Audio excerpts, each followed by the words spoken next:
Hey, good afternoon. Sorry, January the 31st. It is on a Tuesday at 5 o'clock in the evening. A little bit of a rainy day. It's not too bad though. 55 degrees outside. That's not too bad for January. I've had a individual contact me. It's funny because I wind up getting myself involved with certain situations, and it can vary from children, marital issues, deaths, spiritual awakenings. I have these people that contact me about this, healings. Made these videos for a while, been making them for a while, and you can slowly, if you watch my videos, you can slowly see how I evolved from the beginning to the end. It's always kind of, I was a little bit nervous when I started making these videos. I wouldn't necessarily say nervous.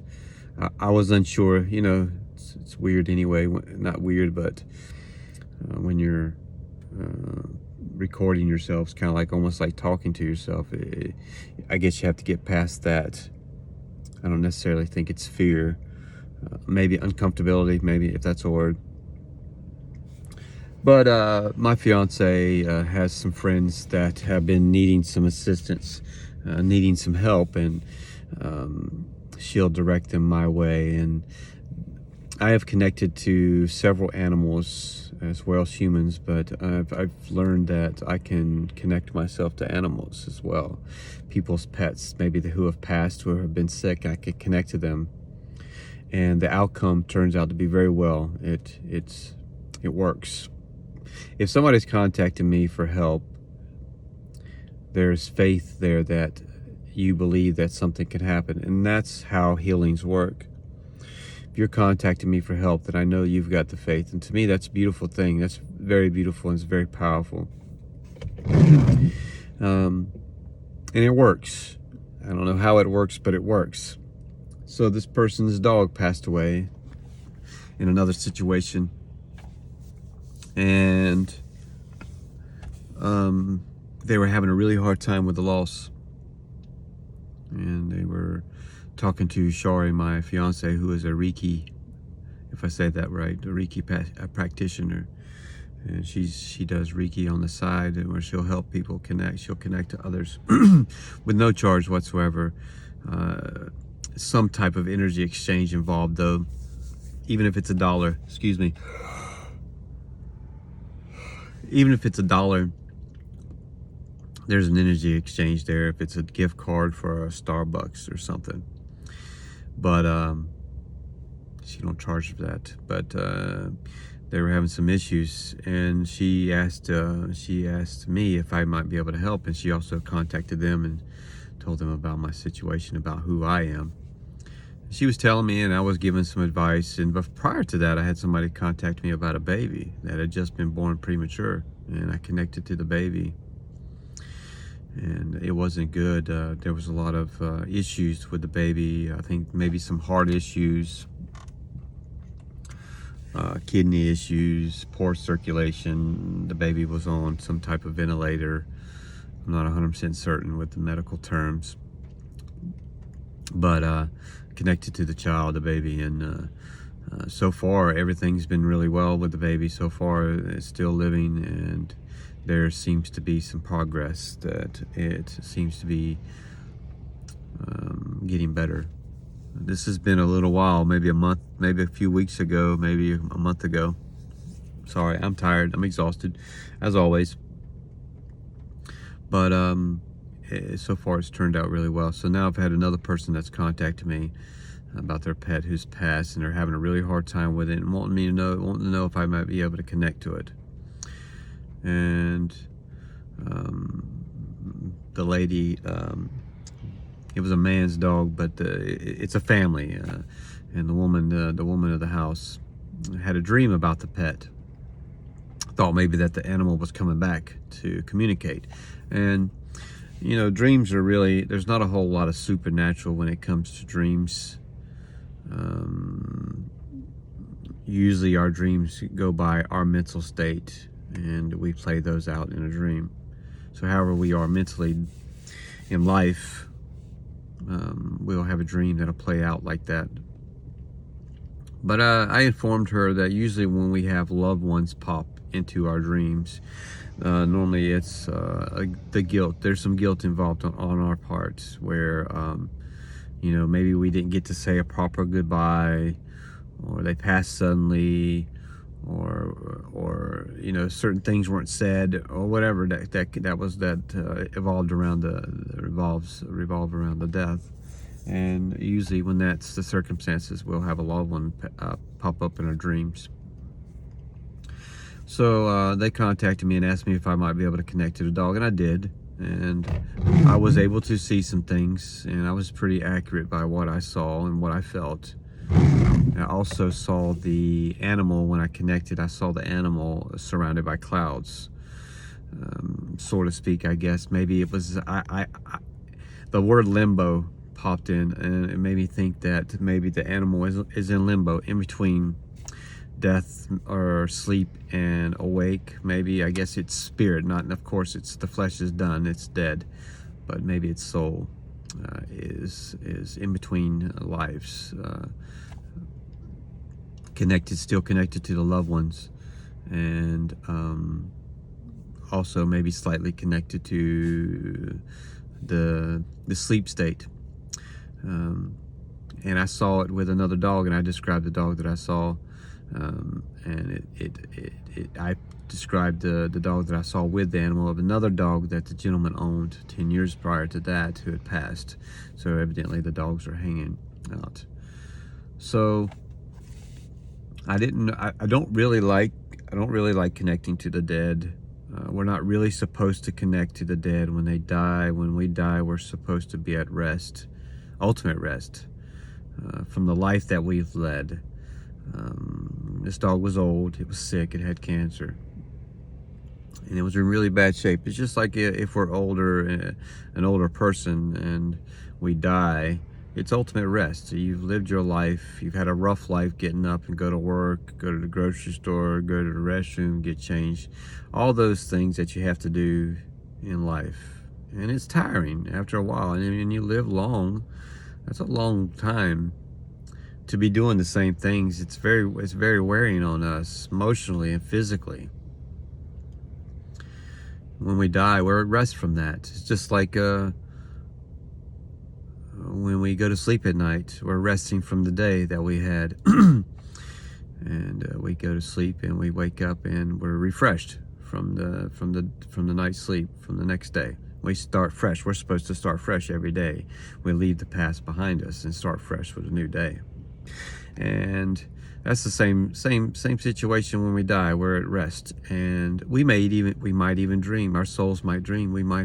It might even be to the point to where we go. It's like at night when we go to sleep at night, and it seems like we might have slept a couple minutes, and we wake up, and then it's like, wow, I just felt like I went to sleep. That may be the same thing when we die. Our soul rests. It might be just we might dream. It might just seem like we were just asleep. But I don't like connecting to the dead. I'll tell you why. You know, it's like if you're sleeping during the night, let's say for instance you're in REM sleep, you're in your deepest sleep, somebody comes up and shakes you awake, and that upsets you. You're right in the middle of your deep sleep, and it can make you exhausted. It can make you even more tired. You know that being woke up in the middle of a deep sleep can tire you out. There's been many times I've woke up in the middle of the night, or even at my normal time, and I'm in my deep sleep, and I wake up and I'm just exhausted. I'm tired. I don't get much sleep as it is anyway. Maybe 3 or 4 hours of sleep a night. But we're kind of upset. We're agitated because I was sleeping so good. I could have slept longer. I didn't get enough rest. Well, this is the same concept when we die. We're supposed to be at rest. We're supposed to be at ultimate sleep.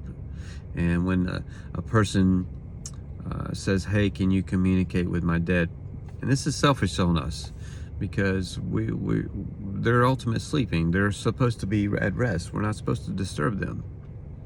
And we disturb them and we wake them up because we want to communicate with them. Us. Mourning is a selfish mentality. We mourn because we miss them. We're afraid that we're not going to see them anymore. It doesn't have anything to do with them and everything to do with us. This is society. This is how we are anyway as a society. There's a lot of selfishness. It's the same with relationships. We get ourselves into a relationship for selfish reasons. We're lonely, or financial reasons, or sexual reasons. It's the same thing with if we get a pet, for instance. We get a pet because we want a companion. We're lonely. It ain't about the dog. Before we know it, we're putting clothes on this animal and treating it like a child. And there's nothing wrong with that, because it's a loved one. It pretty much is like a loved one. But we're doing it to please us. For instance, like, you know, if you get certain breeds of dogs, you want to chop its tail off, or you chop its ears off, and that's just terrible. We don't want to do that. We're doing that for our purpose, not the animal's purpose. It was born with its ears and its tail, and we should leave that alone. That's my outlook on it. But if you're rescuing an animal, of course, that's differently. If you're going to a pound or something to save an animal's life, and you're doing it for that animal, that's different. But I don't like to disturb a person while they're sleeping. It's the same concept. For instance, somebody's contacted me and say, "Hey, you know, I've got this dog here. I want to know if you'd be able to communicate with it." So, you know, I go and I communicate with this animal or this person, for instance. "Hey, wake up! I've got somebody here that wants to talk to you, wants to communicate with you, and I'm sorry to disturb your sleep, but this person really misses you." And this is where the selfishness comes in. Instead of us letting them sleep and getting on with our lives, because death is inevitable. We're all going to pass. We're all going to die. And it's the one thing that is guaranteed in life, that we're gonna die. So I don't like to do that. It's not, and I try to tell people that, and it's tough. It's really tough. Mourning is really hard. It's really difficult. A lot of people they can't get over it. It's just like the loss of a loved one or a relationship, for instance. People just can't let that person go, and all it's doing is just wearing us down. It's taking its toll on us, not the person that's involved. The person that's involved. I don't like to communicate with the dead. I can, and I have, or more or less they've communicated with me. Most people, when they pass, if they're stuck behind, it's because of the person that's the person that's involved with the loved one. If you have a parent who dies, a son or a daughter misses that person so bad and so dearly, it keeps their energy around. It keeps that soul from resting. Because, of course, in life, they wanted to nurture them and love them, and they didn't want them upset, and they want to keep them safe and loved. So even in death, when they have a loved one who's sad and crying and depressed, of course they want to love them. They don't want them in that state. So they'll stick around, but that's not how it's supposed to be. We have to figure out how to get over that death as soon as possible, as quickly as possible. And this is another situation as well. It's normal to mourn. That's normal. It's not normal to mourn over and over and over again. That lower vibration. Every emotion puts off a frequency and a vibration. The sadness, anger, depression, all those put off a lower vibration. That low frequency attracts certain entities. Like I said, it's normal to mourn, but do not continue that mourn, because before you know it, you've got one attached to you, an evil entity, a negative entity attached to you, and now you can't get over that sadness.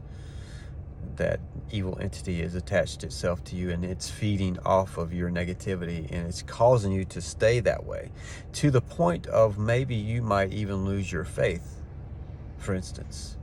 That's what they want. They ultimately want you to lose your faith, because once you lose your faith, that entity is no longer attached to you. That entity may enter you. you might start to get possessed by a spirit, an evil entity. If you have a loved one who passes and you are mourning severely, day after day after day, it could cause somebody to question God. God, why would you allow this to happen? Especially if it's a child. God, why would you allow my child to die before me? You start blaming God. That's just life. You can't blame God for it. That's just how life works. It's been happening since the beginning of man's creation. We live and we die. And we just can't get over that selfishness that we have. And I do not mean that in a negative sense. And please, whoever's watching this, do not take offense to that. I don't mean that. That's the truth. Be careful with your vibration. It's the same with somebody who is bipolar. For instance, they're diagnosed with a mental issue. Are they really diagnosed with a mental issue? A mental issue. Is it really a mental issue, or is it some kind of evil entity that's attached itself to you? It's like schizophrenia. Is it really, they pay these people, these psychiatrists and these whoever else to analyze you and listen to the way you talk, and they don't know for certain. All of a sudden they're diagnosing you with some kind of mental disorder, and then they're giving you medication, and all that medication is doing is blinding you. It's not these eyes, but the pineal gland. That medication blinds the pineal gland, and it keeps you from connecting to God. It keeps you numb. And that's when you start getting entities attached to you. Just be careful with your frequencies and your energy and your emotions. It's okay to be emotional, of course. That's normal. It's a normal human reaction. But not day after day. Figure out how to get over it and do what you got to do and fill yourself up with love and positivity. The love energy and the love emotion and love frequency is a very high vibration. That vibration is a very healing vibration. It doesn't only heal you, it heals everybody else around you. Everybody loves being around somebody that's loving and kind. And it's healing. That loving energy heals. I know. I experience it every day. It's awesome to see somebody's demeanor and attitude change when you're around that love and peace and kindness and compassion. People deserve it. They desire it. I hope I made some sense. I hate to cut this video short, but I hope I helped explain some things. But I love you guys, and if you have any questions or comments, please feel free. Godspeed.